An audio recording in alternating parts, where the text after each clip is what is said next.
Good evening to the viewers and listeners. I am Stacey Carmichael and welcome to Insight.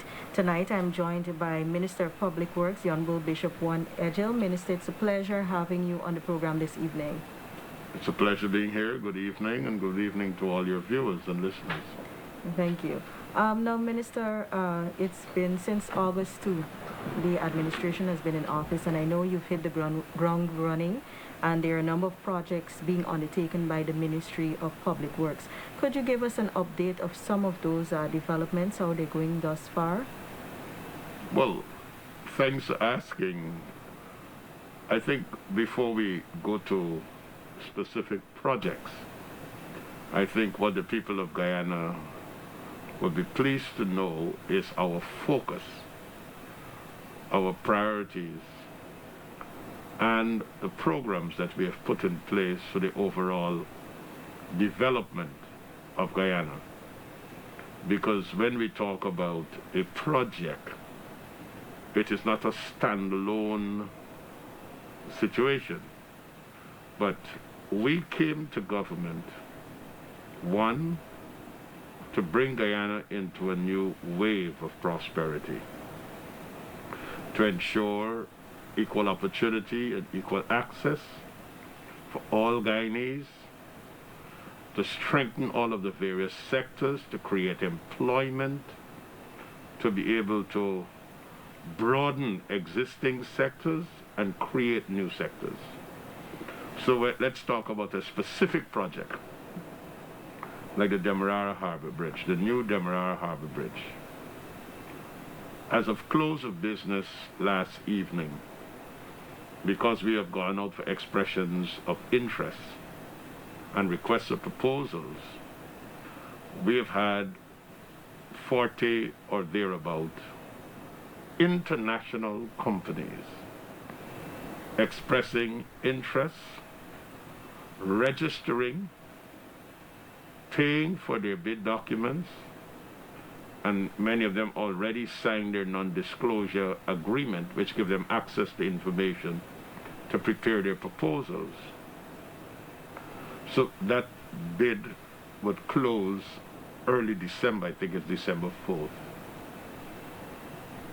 What that means is that there is interest from around the world, America, France, Holland, Trinidad and Tobago, China, Brazil, people from around the world, because of our approach to development, have shown interest.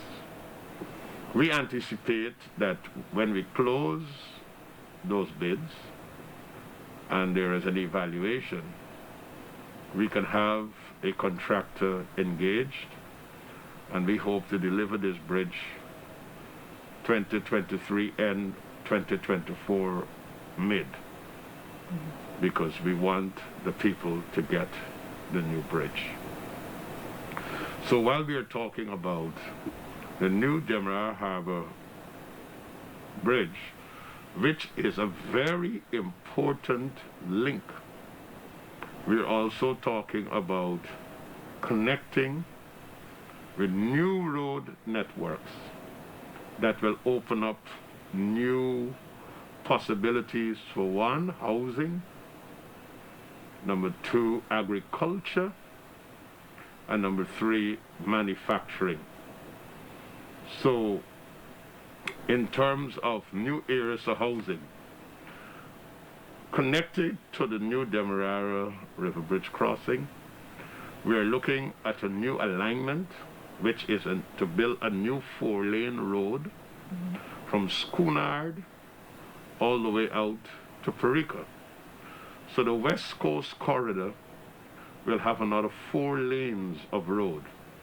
Before we left office, we had the West Coast Demerara Improvement Road, widening and getting that road really in good shape, which is now completed. We want to add another 4 lanes. And with that 4 lanes that is opening from Schoonard, this opening up a whole lot of lands for housing development, Remember, we have promised 50,000 house lots in 5 years, and we intend to ensure about 25,000 homes are built. So we have to open up the infrastructure to give people access. Now, one of the things that you will see happening in Guyana with the liberalization of the telecom sector is that people will not remain in Georgetown and congested. Because once you have access to communication, you could spread out. So we're talking about the Del Conte Road.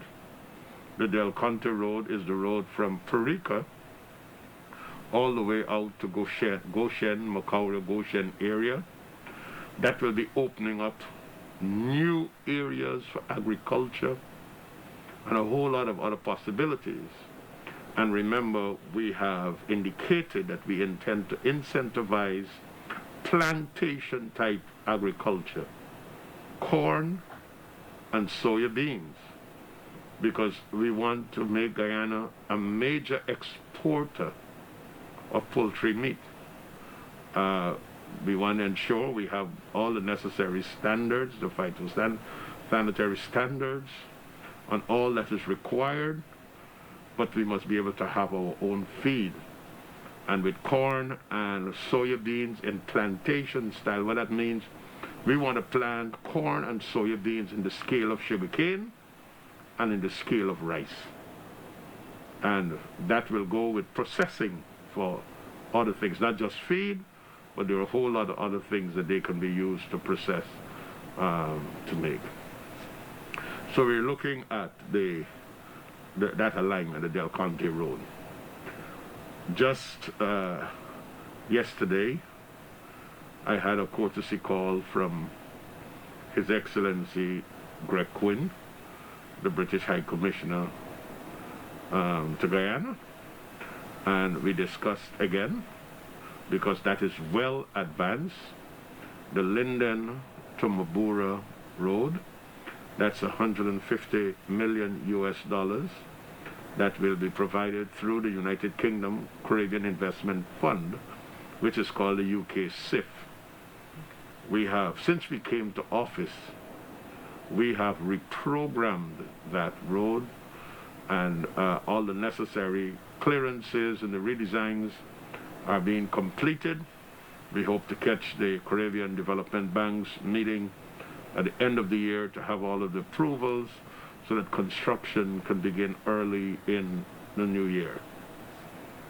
We are continuing to advance the Ogle to Higgs Bosch, phase 1 of the East Coast East Bank connected road, the $50 million US that we have available from the Indian government. We're putting down the 4-lane from Ogle to Higgs Bosch, phase 1, and then we're going to move phase 2, Higgs Bosch to Diamond, and phase 3, Diamond to Tumiri International Airport. The other project that we are continuing to advance is the Northwest Ferry. Before we left government, President Ramatar at that time had negotiated and received approval from the Indian government, the $50 million for the road, the East Bank, East Coast connection, and $18 million in grant and loans for the building of the ferry. I have spoken about this in the Parliament because it was quite disturbing. Money sitting there from 2014, this is 2020. We got into office, we engaged, and that ferry is being finalized. And once we sign the contract, it's 18 months of delivery of a new roll-on ferry, which will cut travel time, greater safety features, and of course comfort for the passengers to move between Georgetown and Region 1, both Kumaka and Port Kaituma. So that's ongoing. That's a major project. to enhance the development. If people will prepare produce in Region 1, they must be able to get it to markets. And, you know, air freight is not the cheapest form. So we need that water service to be able to provide that link.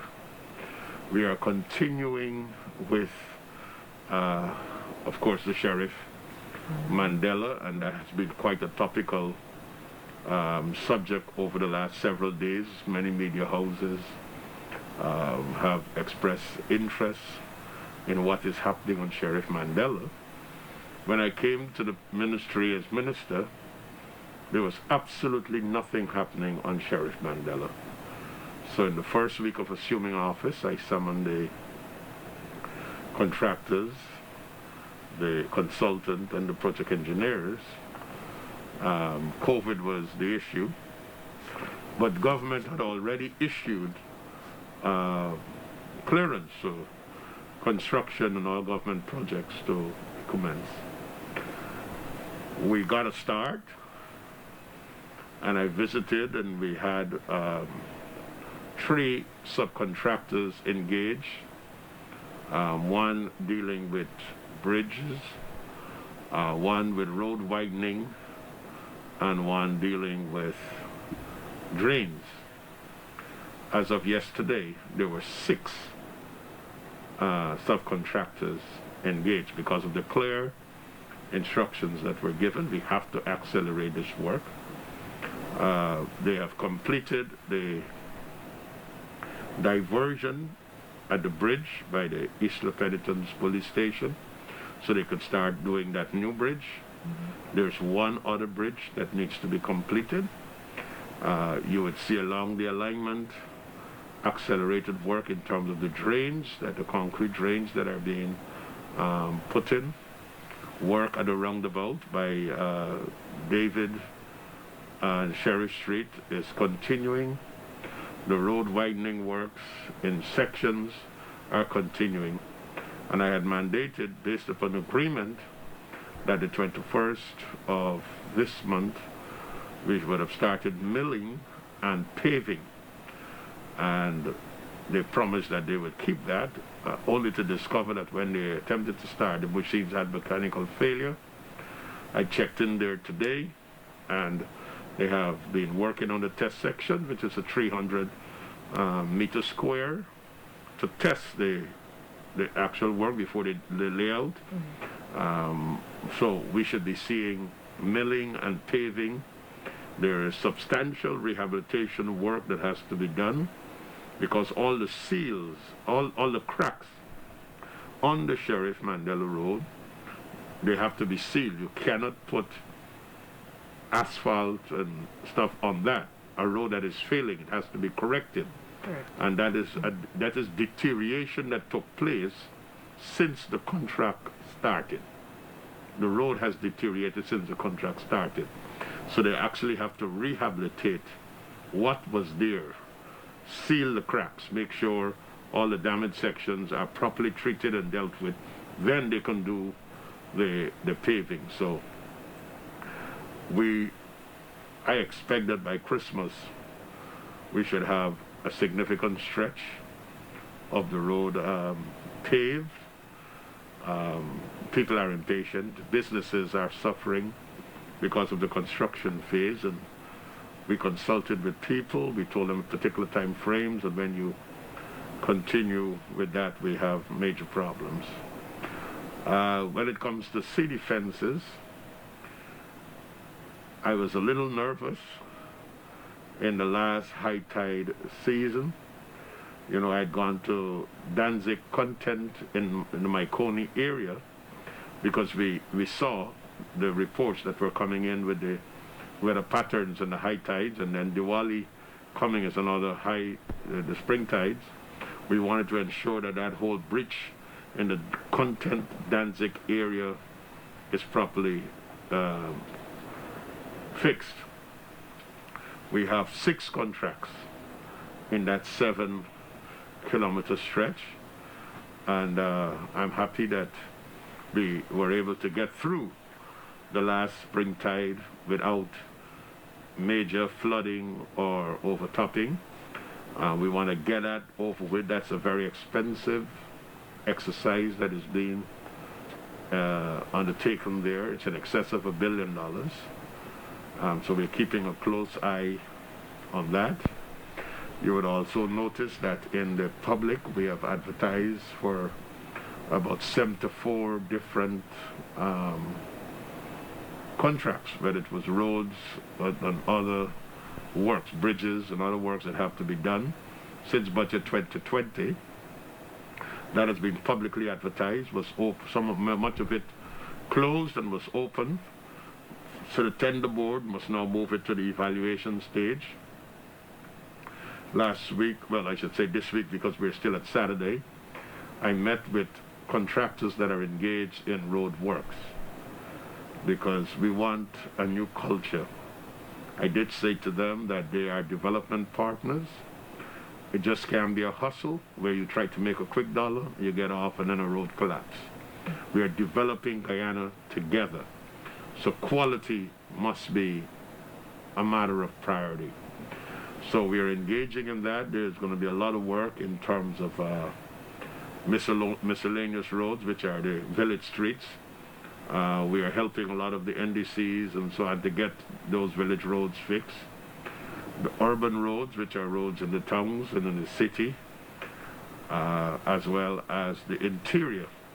Well, the interior roads, it's a real ambitious program because people have to be able to get out and work and get back home. People must be able to move goods to those areas by way of the trucks, the haulers, and if we can't move them, then we can't get the jobs that are needed. The economy will suffer. So whether it's in mining, forestry, or agriculture, and just to remind that we have put a shot in the arm of those sectors by removing the VAT, the 14% VAT on all heavy-duty equipment that is going to be used in forestry, mining, and agriculture. So just think about saving 14% on 40 million and 14% on 30 million. That is the kind of savings. So people are going back into the sector. And we're developing the roads, the links, maintaining the regular links, and opening up new roads. We plan to open the road from Kokwani to Oriala. That is linking Region 6 and Region 10. That is a road that some people listening to this program don't imagine how it will work, but it will benefit enormously. People in the forestry sector, people in the mining sector, and moving all the way from Kokwani to Oriala. The Peruni road, we have to do some work there. We're doing some work at Yarakita, work in Region 9. We are just out to tender to open the road to Malali and Murutario. Malali and Murutario are Amerindian villages in the Demerara River. And it will be quite expensive for them to be able to move things by speedboat.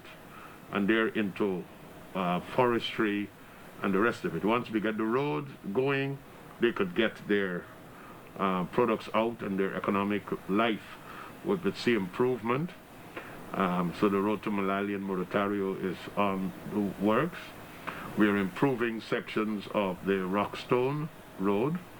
My colleague, Minister Dharmlal, last Sunday came through from Bartica to Linden in 2 hours, making the Shurima crossing. And that's a significant improvement in terms of travel time. And we're doing some upgrades and work there. And I could go on and on and on talking about where we are putting the improvement. So it's farm to market access.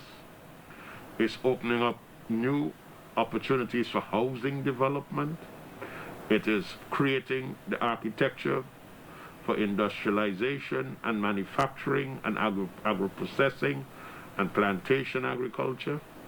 It's connecting people, coastland and hinterland, and creating infrastructure architecture to ensure that development takes place in all sectors. So that is what we are working on currently. Thank you very much, Minister. Now, Minister, before I go on to any other project, you said quality, ensuring quality. What are some of the steps the ministry would be taking to ensure that contractors actually perform to their best? Well, one of the first things that I have to take note of are the people who work for the ministry. And I said very clearly last week when I met with the contractors, if my staff are working in the interests of contractors, then they will become permanent employees of the contractors. And I'm sure everybody listening to me understand what that means. If you're being paid by the government to look after the government interests, but rather than looking after the government interests, you're looking after the contractor's interests, well, we'll transfer you over to the contractor so you could be permanently with the contractor, because I want a group of professionals who don't compromise. If we're building a road that is 3 inches thick, when with the asphaltic concrete, when we bore the holes, we must have 3 inches of asphaltic concrete. I learned about people putting in red sand and calling it loam. There's a big difference between sand and loam. It's a different level of compaction and all the rest of it. So improving quality must first of all start with my engineers, my labs, my supervisors, the consultants that we hire to overlook projects. And we are working on that. I have been speaking to my own in-house people, and that is something that we got to work on. Secondly, contractors got to be a little bit more conscientious, and that is why I start to engage them. You know, we have contractors who signed contracts with the APNU AFC on the 31st of December 2019, the last day of the year in 2019, for a 2019 project.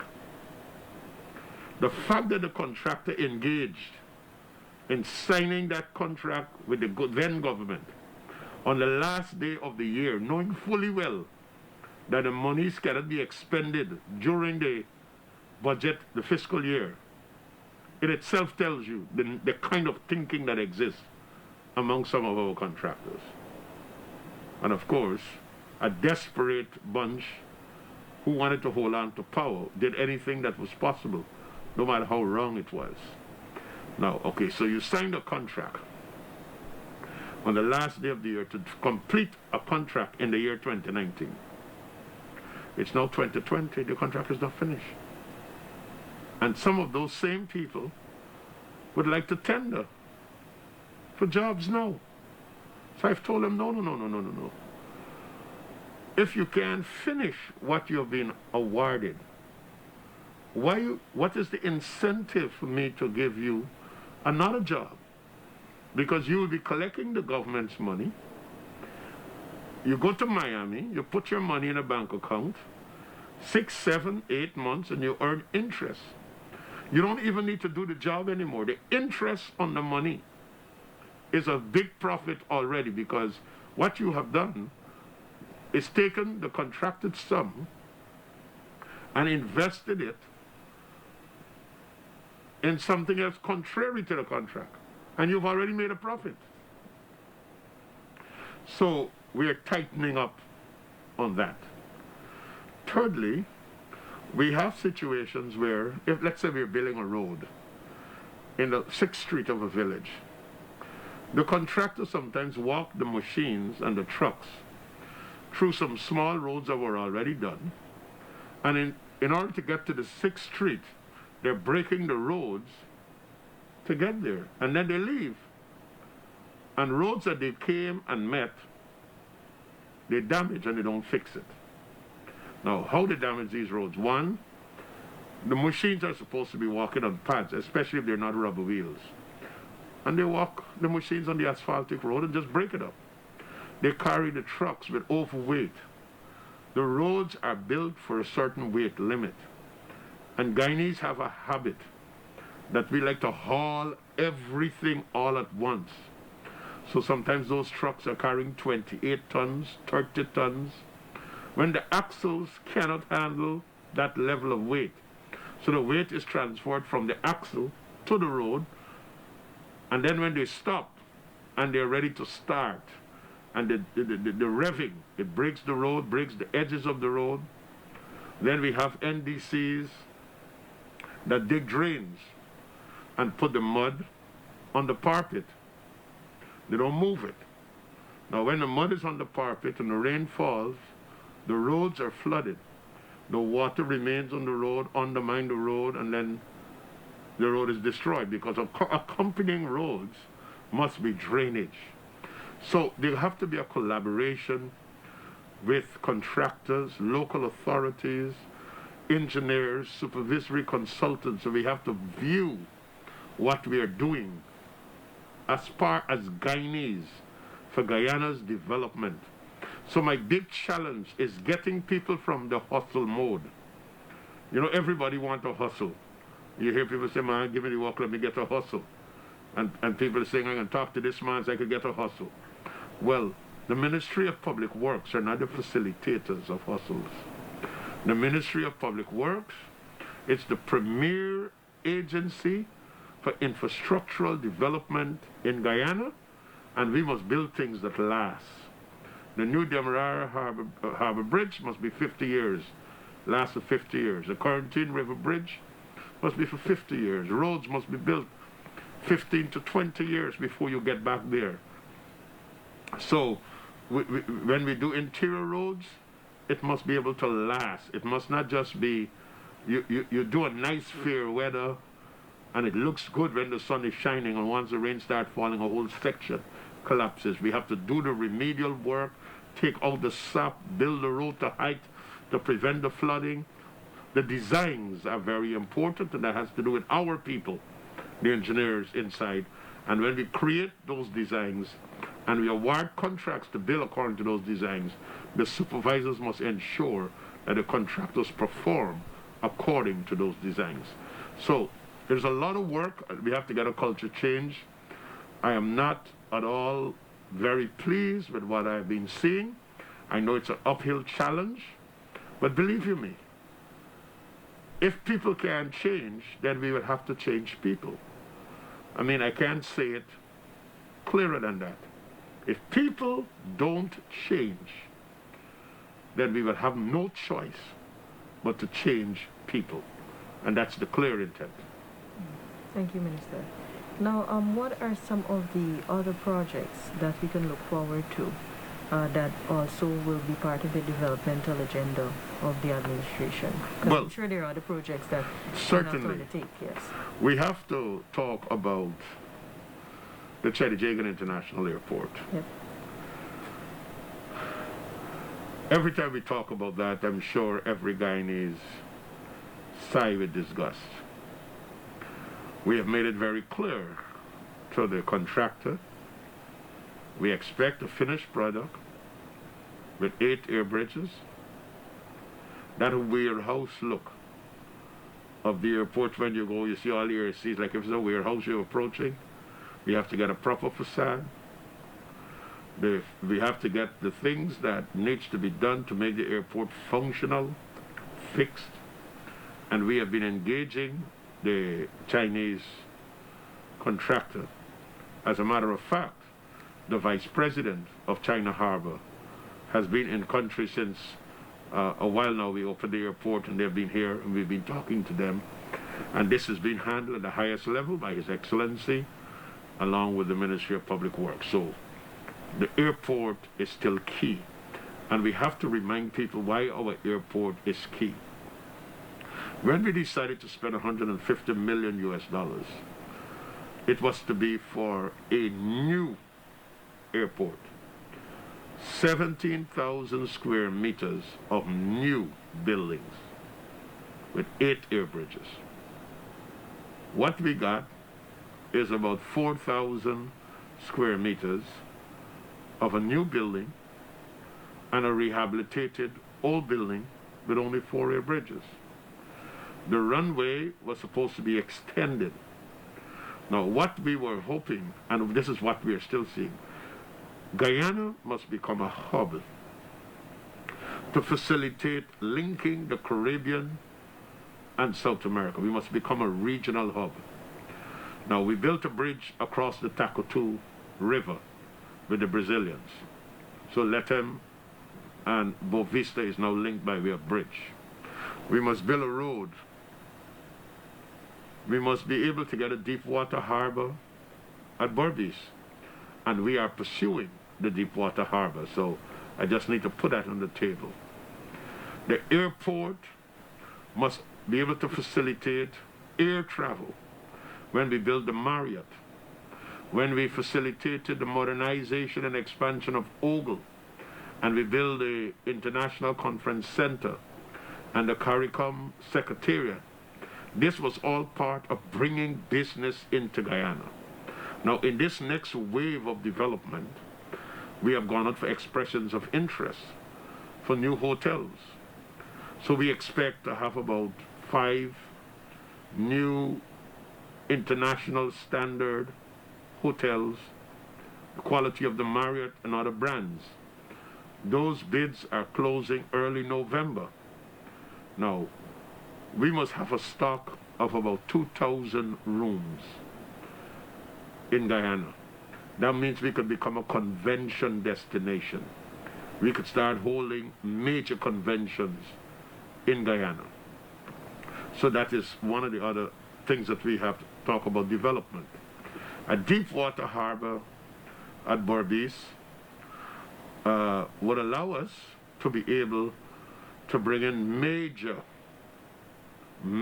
seagoing vessels, and the possibility of the docking of cruise ships. Now, once we are able to get a deep water harbor that is bringing in cargo, containers and other stuff, we could start moving stuff through the Deepwater Harbor into Linden. We could move a road from Aichuni to bring it all the way through to Berbice. So you don't have to come all the way down with the containers then to go back up to Linden. You just move through, you connect through Linden into Letem, and then we go into northern Brazil. Once we get into northern Brazil, that market is about 20 million people. It means that the man with his pumpkins that is trying to sell with 700,000, or all the other products, the furniture maker, you're moving your products into a wider market. And that's just northern Brazil. But then you could be able to move further into Brazil and then further into South America. So we must have a road link, and we must also have an air link. We have to upgrade the Letem airport and to make it into a regional airport. The studies for that is ongoing, and the development of that will be pursued.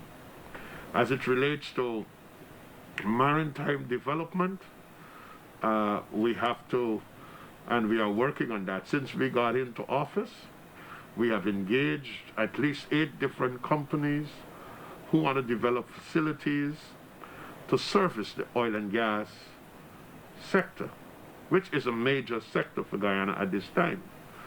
And we have been able to facilitate those kinds of development. There will be more shore bases.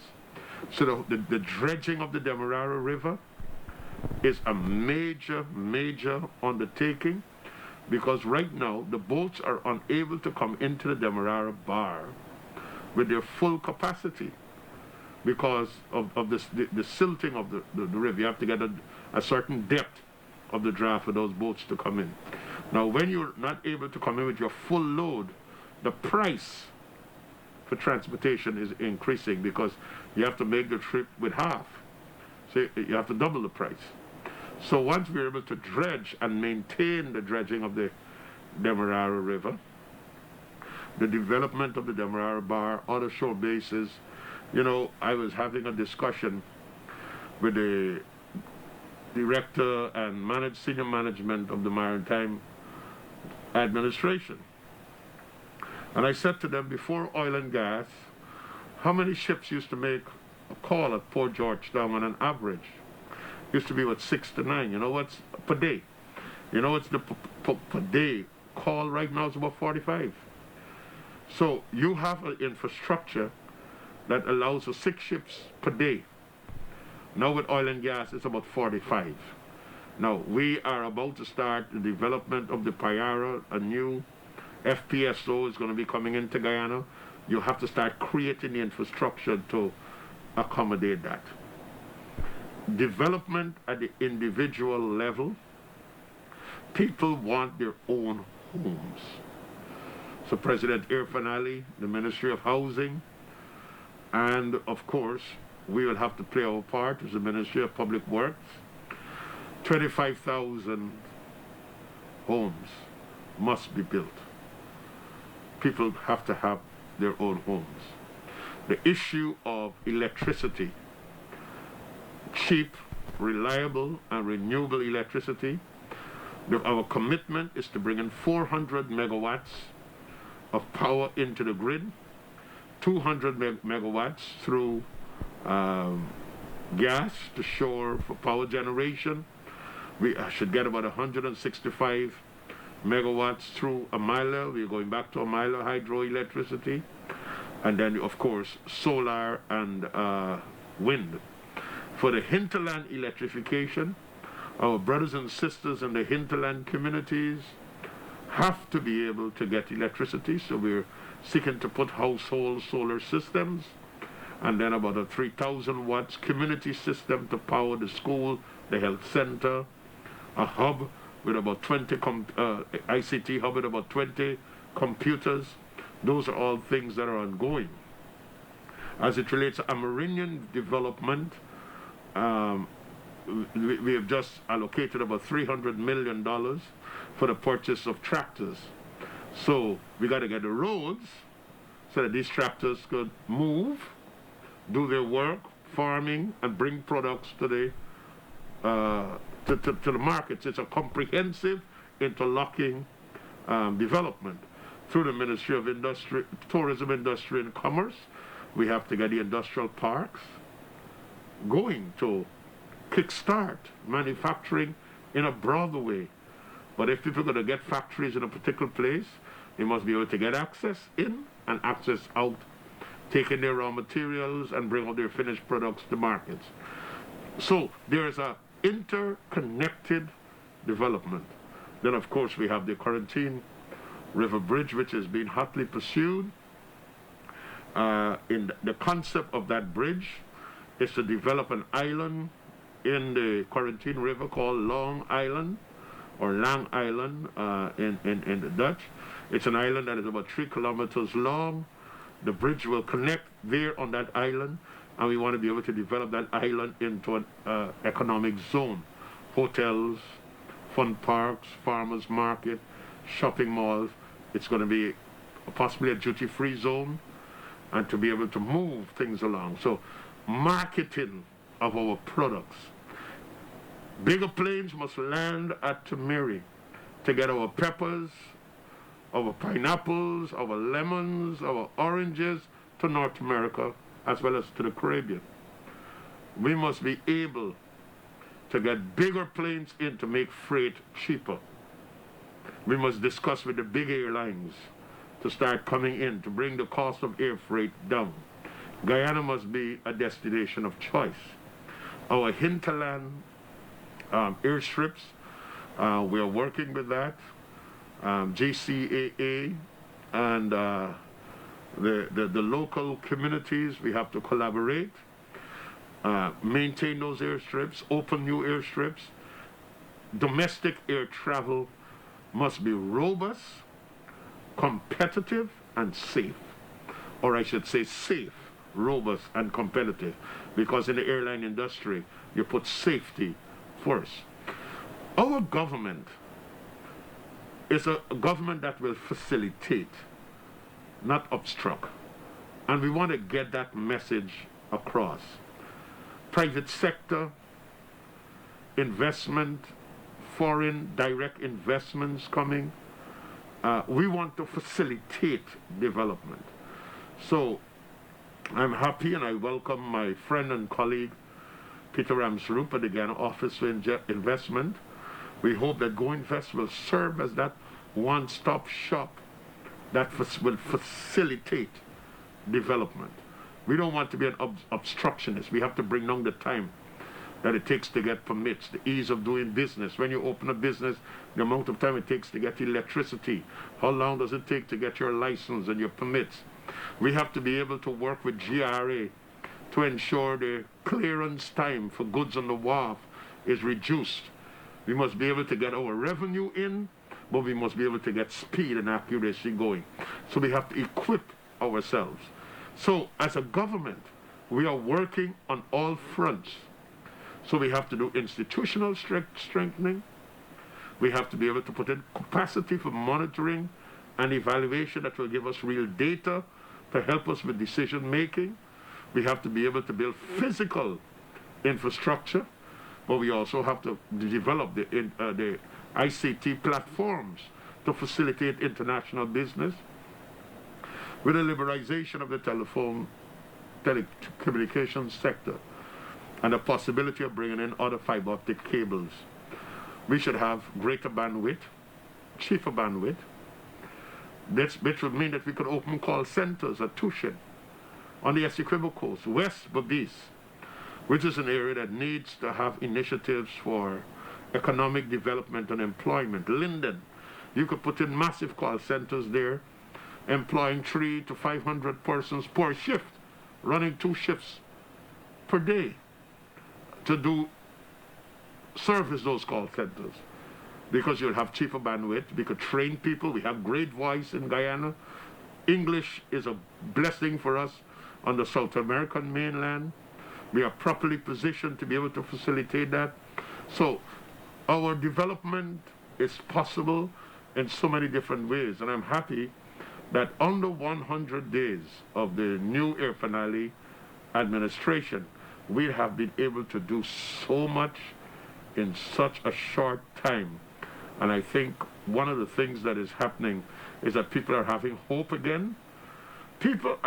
Listen, when we opened the airport, with all of the protocols that we have put in place to allow for travels, the amount of people who have been coming to Guyana since the airport have been open to talk to us, delegations. Today alone, I met 3 delegations at my office to discuss development, Guyana's development. And I'm sure His Excellency the President and other ministers are meeting far more because people are interested in Guyana. And we have been making the point, whether it's America or Canada, or Britain or Europe, India or China, we're going to engage, or the Islamic countries, we're going to engage partners for Guyana's development and at all times ensuring that the best deals are worked out for the Guyanese people, because we have our best interests at heart. Whatever we are doing for Guyana and Guyanese. The PPPC government is grounded in its Guyanese-ness. That's why President Alice put in place a special local content task force.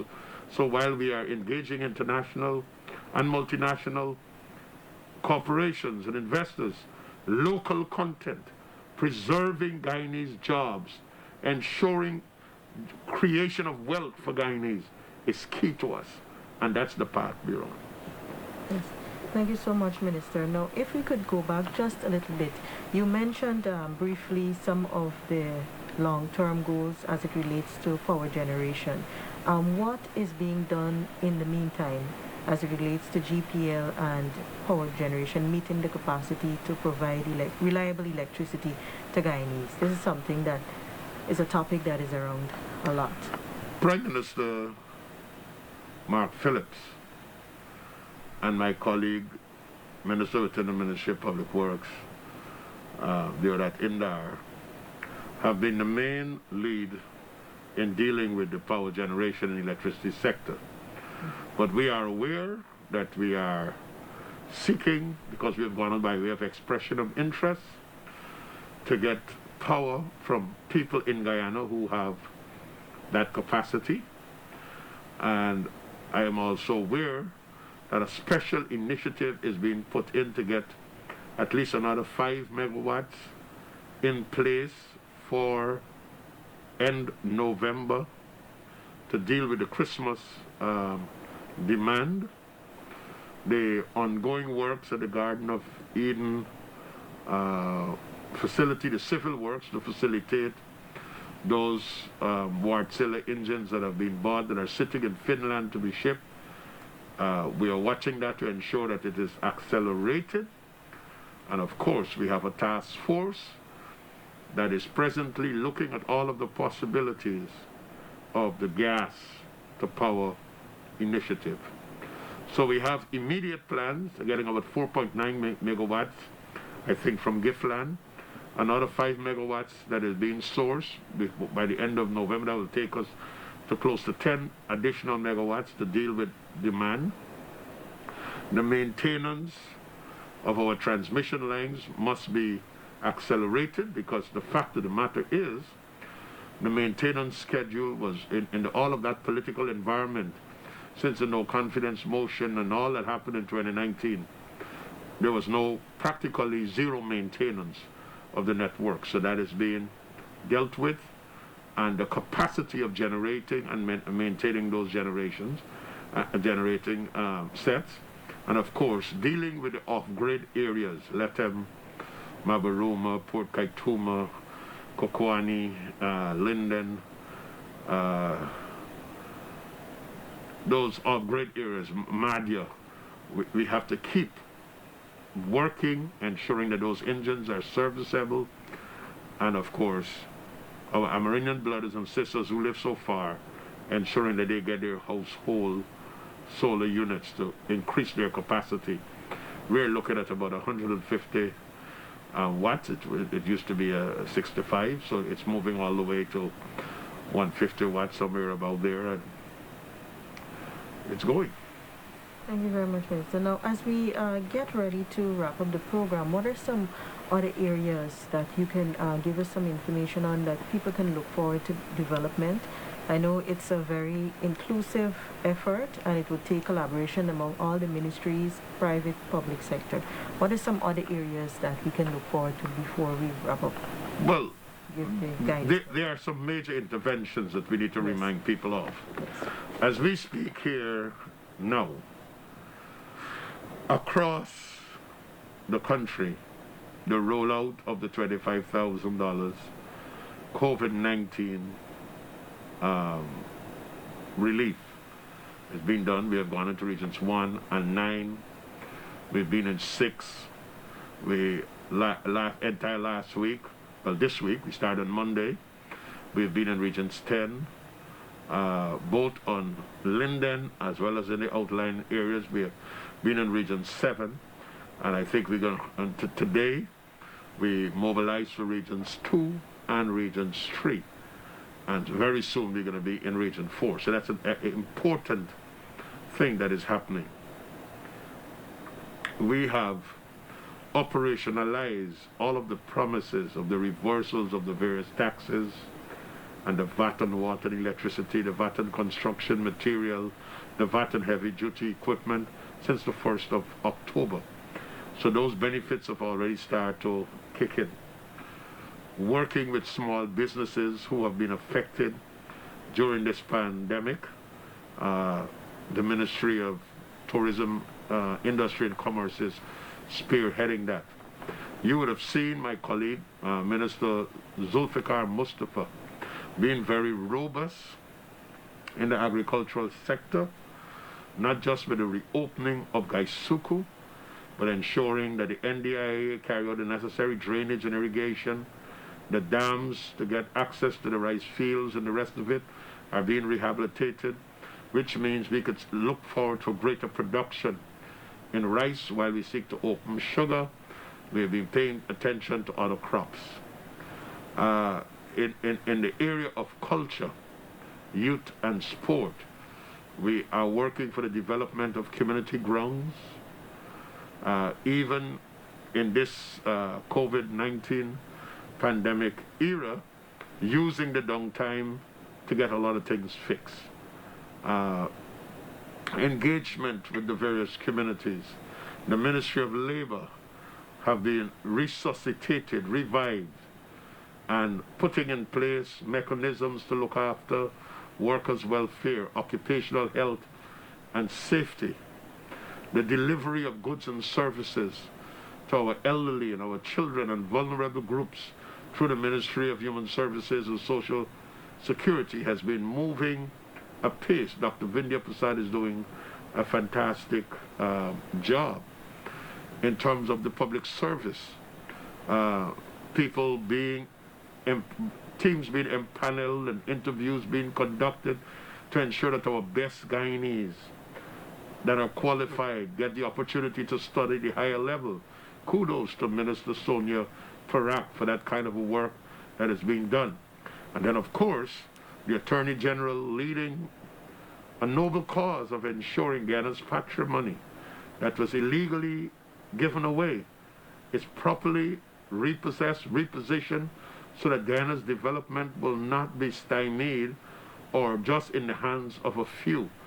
So Minister Nandalal is focusing on that very heavily. You know, in the health sector, Dr. Frank Anthony has been doing a fantastic job. We've had to balance ensuring that Guyana don't become poverty-stricken and people don't go hungry because of lockdowns.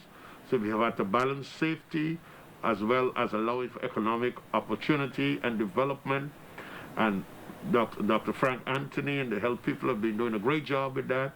Working with our frontline workers, we've put $150 million out there to be able to pay to frontline workers, and they're managing that in a great way.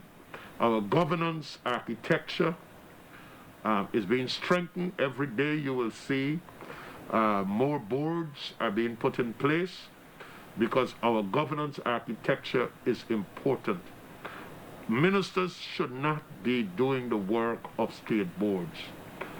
The laws require for these entities to be governed by boards, Guyanese from all walks of life, who should sit there, deliberate, make decisions based upon merit, and we have been advocating that and putting that in place at the regional development level. My colleagues over the Ministry of Local Government and Regional Development have been across the country in all the 10 administrative regions in the NDCs, and I don't envy the ministers of housing, both Colin Crowell and Susan Rodriguez. Every morning when I'm going to my office, the crowds are there, and I'm told that they sit there. They go into the communities, work till 8 o'clock into the night, interviewing people. So we have a robust cabinet that is out there working every day.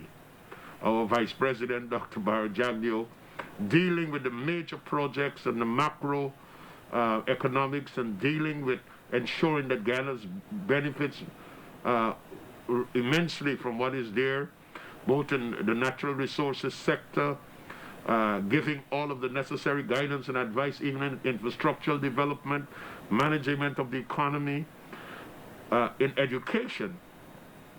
We have done something that we need to blow a trumpet a little louder.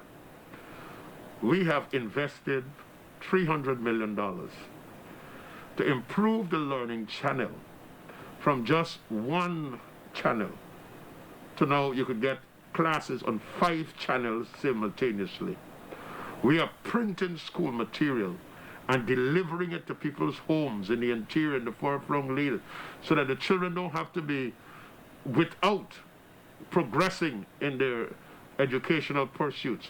Minister Malichan is leading up that, and I guess she's working in ensuring that we outfit all of our schools with the physical infrastructure, preparing for eventual reopening of schools. We have had to make the Liliandale facility functional, put in all the necessary things to move it from a shell into an operational hospital. Dr. Frank Anthony and his team in the Ministry of Health were able to work round the clock to get that done. So really and truly what we have is a cabinet that is working as a team. Young, new, experience, maturity, we're working as a team. And what we would have done in less than 100 days could only be described as phenomenal. And I think I would take this opportunity to salute His Excellency Dr. Irfan Ali and all of my cabinet colleagues for the tremendous job that they've been doing, the energy that they are putting into getting Guyana back on track. Because remember, Guyana was in shambles from December 2018 to August 2020. We had to get it back on track. And we brought our emergency budget in a timely manner, and we're implementing that budget with vigor, bringing the help to the people in all sectors, whether it's in Amerindian development, whether it's youth and sport and culture, whether it's women and disabled and vulnerable groups, whether it's children, whether it's farmers and fisher folk and foresters and miners and manufacturers and big businesses and small businesses, micro-enterprises development, community engagement. We've had to put our arms out wide and touch every sector to revive it and to get it going.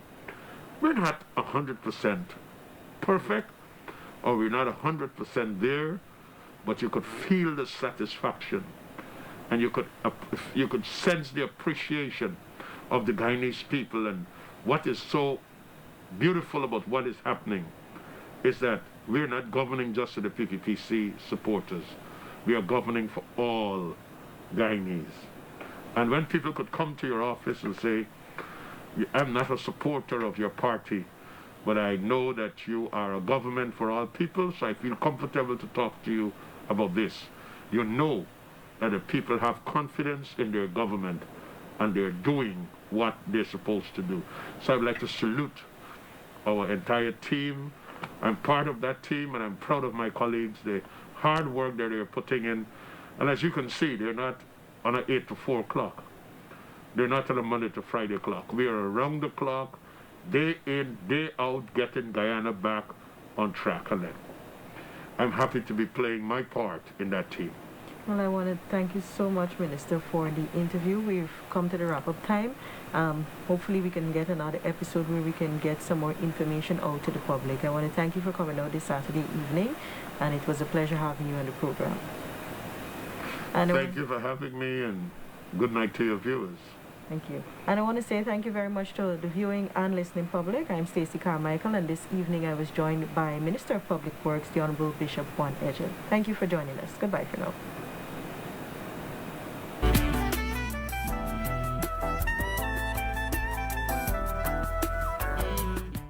The government of Guyana has begun the rollout of the COVID-19 $25,000 household cash grant.